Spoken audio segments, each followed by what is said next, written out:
Hello and welcome to BD TV. It's the usual format today where we have a guest for 20 minutes. We'll have a chat for 10 minutes and then I'll share some questions with her. So if there's anything you'd like to ask, please use the Q&A at the foot of your screen. We'll also have a poll. So thanks very much for watching. Thanks for coming along to this. I'm delighted today to welcome Nicola Dyke. Nicola was a lawyer with Simmons & Simmons. She had over a year in-house with BlackRock, but now is working at Axiom. Welcome, Nicola. Thanks, Peter. Really delighted to be here today. No, good. Thank you, Nicola. Now, straight into it, I see Axiom as offering lawyers on a flexible basis. Is that an accurate description? Yeah, I think that's absolutely right. You know, flexibility is really at the core of everything we do at Axiom, both in terms of, you know, the talent solutions that we provide our clients, but also in terms of the flexible careers that we offer our lawyers. And if it would help, I could just unpack that for a minute or two on both sides. You know, on the client side, we're here to provide high quality and diverse legal professionals at importantly compelling rates and to operate as a flexible extension of an in-house legal team. And we're always trying to solve with our clients a variety of different business challenges across different industries and different practice areas. Yeah. And we're living in really uncertain times, as you know, and our clients are really facing ever-changing market conditions. So we're needing, you know, that flexibility more than ever. So we're trying to help solve the critical staffing deficits and cover a broad spectrum of legal work. Yeah, I imagine commercially that, you know, the pandemic has been a big boost for your way of working. Is that playing through to what you're seeing, or does it mean that it's become such a popular way to work that you're going to lose your point of distinction? Well, you know, I think it's definitely boosted the need for clients because they're having to fundamentally re-examine how they build and spend their legal budgets. You know, pre-pandemic, all the lawyers that I would talk to in-house are on this innovation journey of some sort, thinking about what's the most efficient way to get legal work done. Do you send it to an external law firm to do? Do you get it done in-house, or do you utilize the various options you've got in that middle arena, which is, you know, flexible talent providers like Axiom to augment a permanent team as required? And I think at the moment, like many of the in-house teams have reached the end of the road in negotiating those really discounted rates with the law firm favorites they have. And so they're having to utilize that other way. And we're pleased to be able to offer, you know, cost-efficient alternative that you can access legal talent at a lower cost point to law firms without critically compromising on quality. So I think, you know, there will be an increased use of alternative legal providers like Axiom. And we're readying ourselves for sort of that increasing legal transformation that's going to get accelerated by the pandemic, by building out the largest global legal talent network and also utilizing technology to try and make that talent much more readily accessible for our clients. So I think, you know, really what we see as our point of distinctions are, you know, the focus on stability, in that we've been around for almost 20 years and we're here to stay in the market. Commitment, we still passionately believe we're changing the legal industry for the better, and the fundamentals of why we were established 20 years ago still remain true.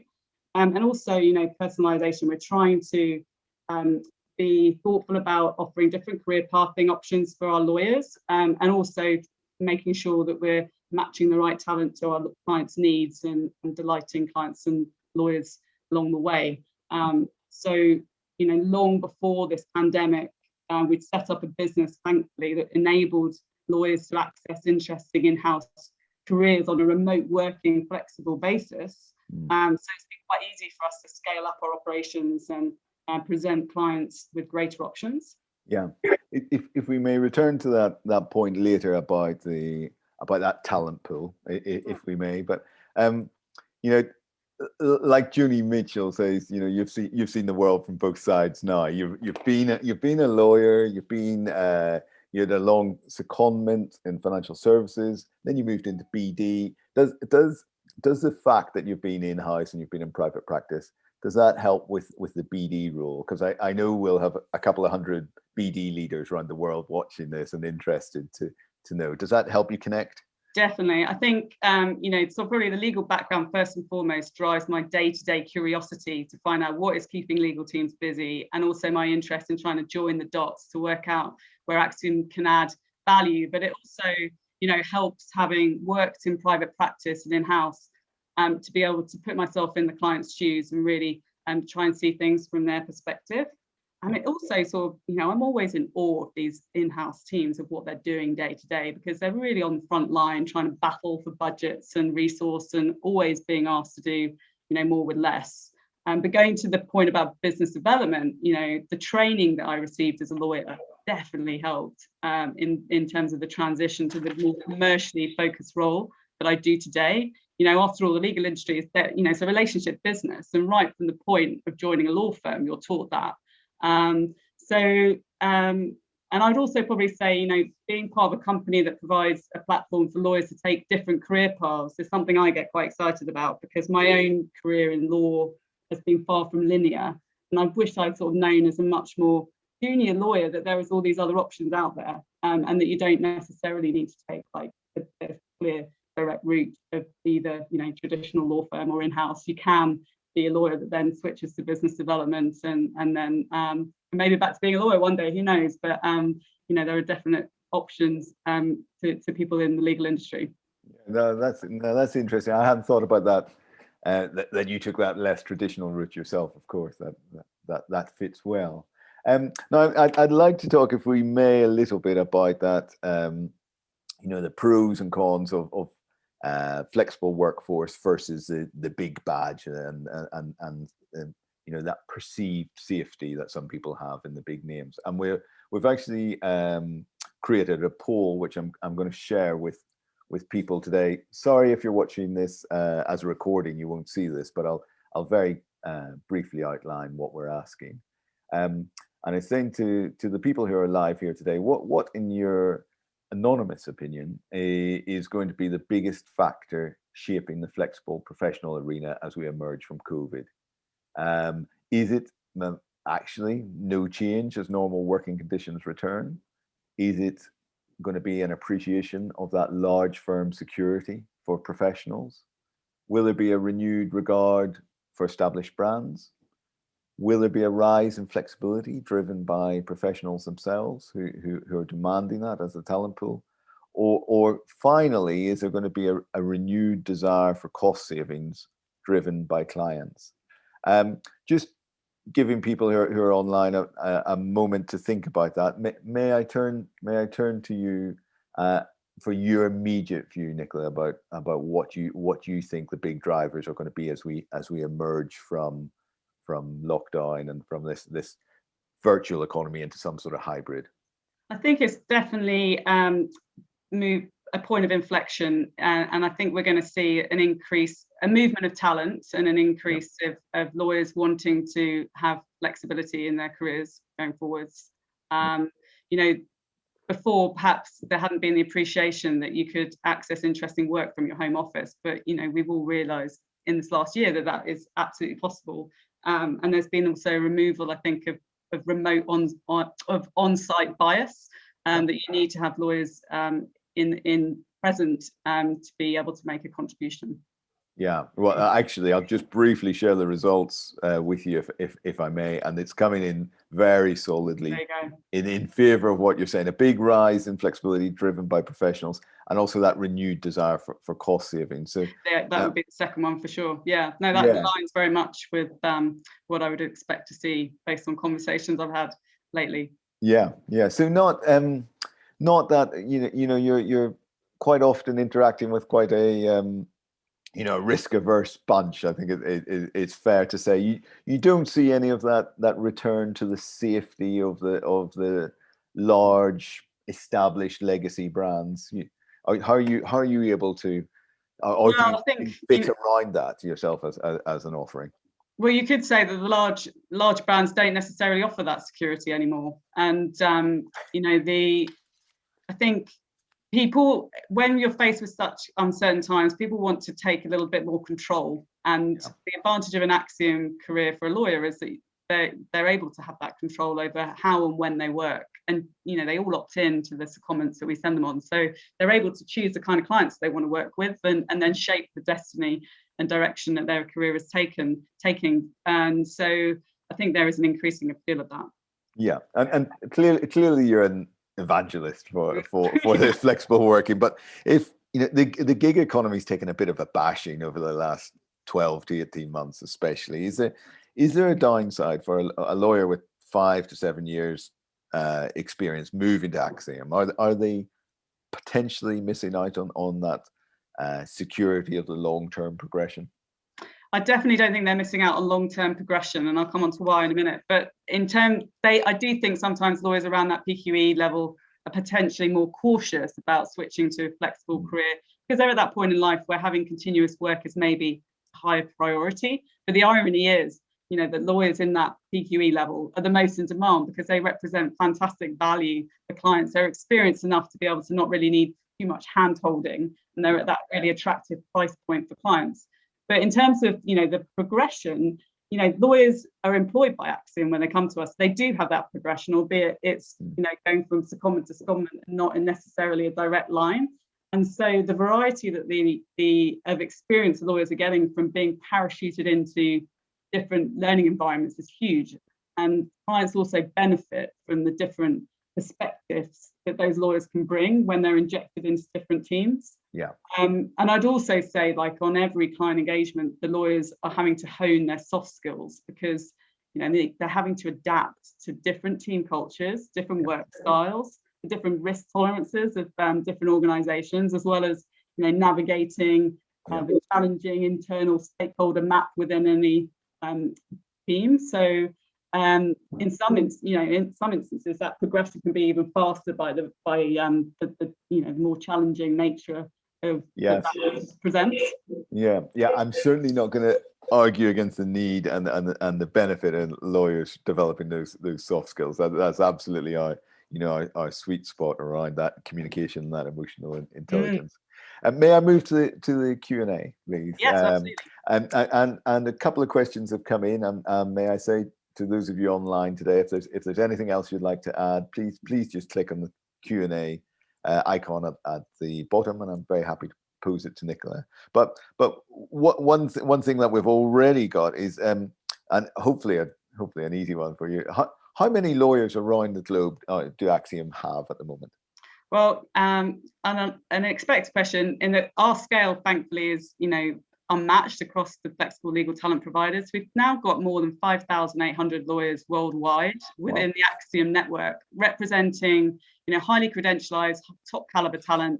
Also really great in that they evidence our commitment to diversity and inclusion. And because we're operating in that kind of scale across the globe, we've had to build out the proprietary tech that enables us and our clients to access that talent quickly.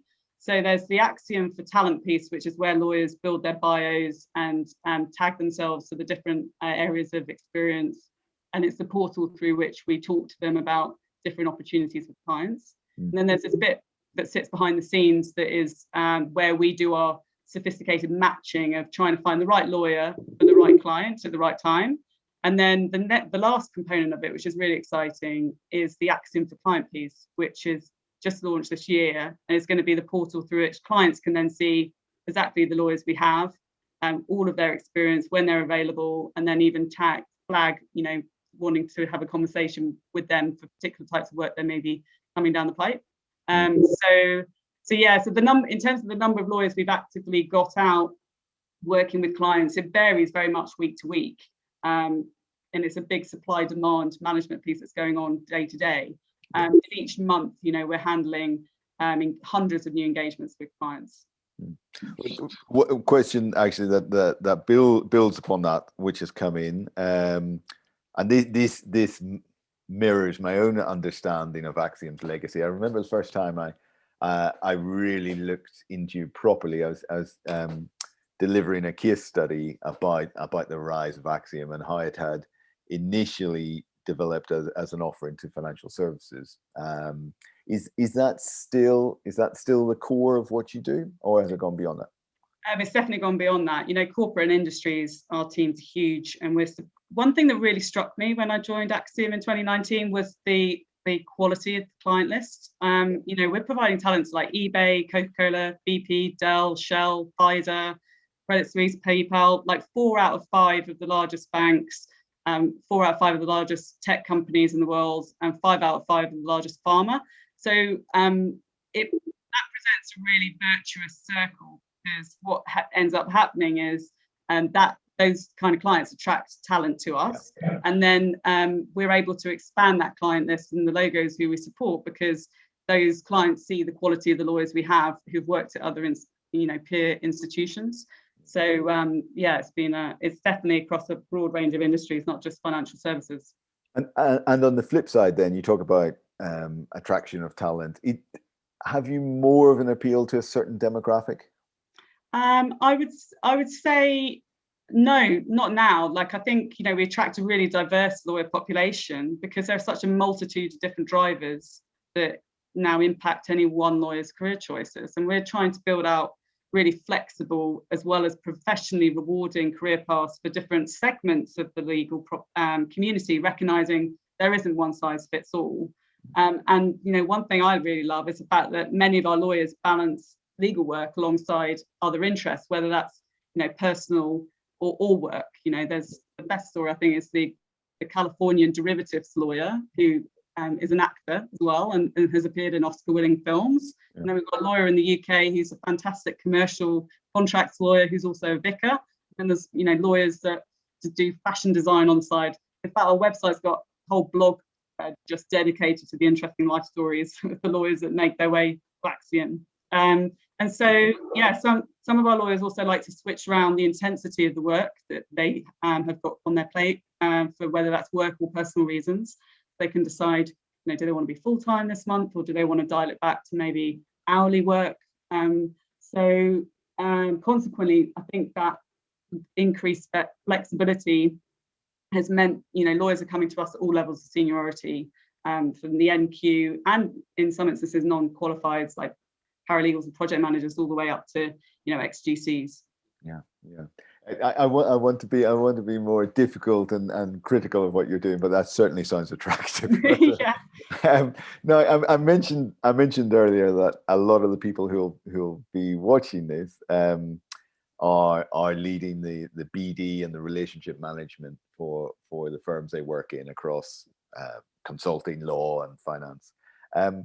So they'll be really interested to hear how you've tilted things since last March. Anything you think you're doing that's different from the others?